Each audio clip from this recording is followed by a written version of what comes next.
Bago pa man masangkot sa kontrobersiya, si Ronnie Ricketts ay isa sa mga pinakatanyag na action star noong dekada 80 at 90. Kilala siya sa mga pelikulang Sparrow Unit, Mano-Mano, at Isa-isahin ko kayo kung saan madalas niyang ginagampanan ang papel ng makabayan at matapang na tagapagtanggol ng mga inaapi.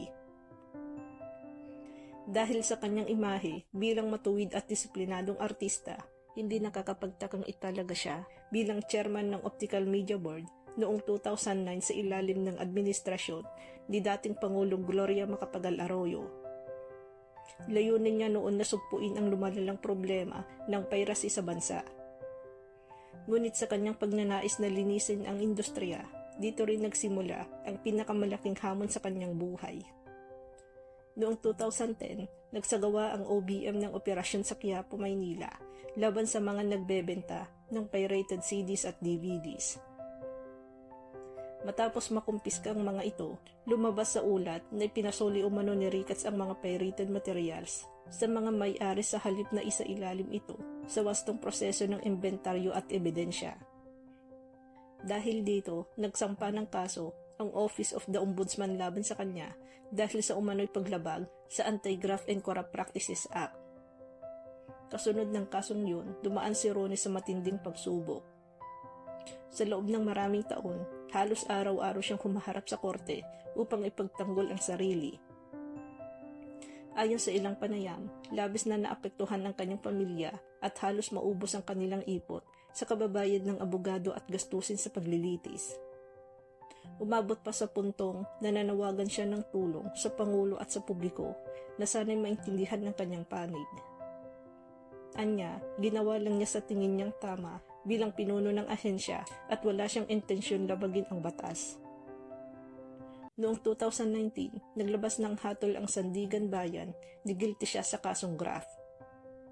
Nahaharap siya noon sa 6 hanggang 8 taong pagkakakulong at habang buhay na pagbabawal sa paghawak ng posisyon sa gobyerno.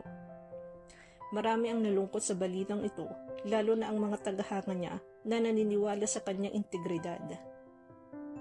Ngunit hindi siya sumuko, nag-apila siya sa Korte Suprema upang ipaglaban ang kanyang pangalan at dangal. At noong May 2023, matapos ang halos 13 taon na laban, tuluyang pinawalang sala si Ronnie Ricketts ng Korte Suprema. Ayon sa desisyon, kulang umano sa sapat na ebidensya upang patunayan na may masamang intensyon si Ricketts sa kanyang ginawa. Sa madaling sabi, hindi siya nagkasala.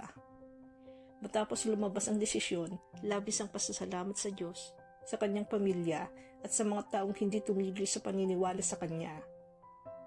Sa isang panayam, matapos ang kanyang pagkakaabsuelto, sinabi ni Ronnie, "Hindi ko kailanman ginusto ang nasangkot sa korupsyon. Naging totoo ako sa aking tungkulin at sa bayan." Dagdag pa niya, plano niyang muling bumalik sa paggawa ng pelikula at magbukas ng foundation para sa mga artistang nawalan ng trabaho o nalubog sa kaso bilang paraan ng pagbabalik sa industriya na minsang nagbigay sa kanya ng pangalan at inspirasyon. Nang mabalita ang kanyang pagkakaabsuelto, bumufos ang positibong reaksyon mula sa mga tagahanga, kaibigan at kapwa-artista. Marami ang nagsabing, sa wakas, lumabas din ang katotohanan. May mga netizens na nagkomento ng, "Mabuting tao talaga si Ronnie, mabigat ang pinagdaanan niya, pero nanatiling matatag."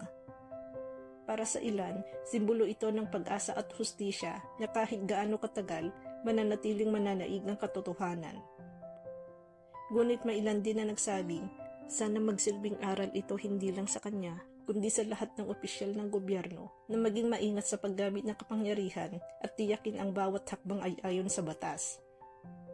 Sa ngayon, nananatiling tahimik si Ronnie Ricketts sa kanyang susunod na hakbang, ngunit malinaw na ang kanyang karanasan ay nagsilbing inspirasyon sa marami. Mula sa pagiging action star hanggang sa pagiging public servant na sinubok ng panahon, pinatunayan niyang sa huli ang katotohanan pa rin ang magwawagi.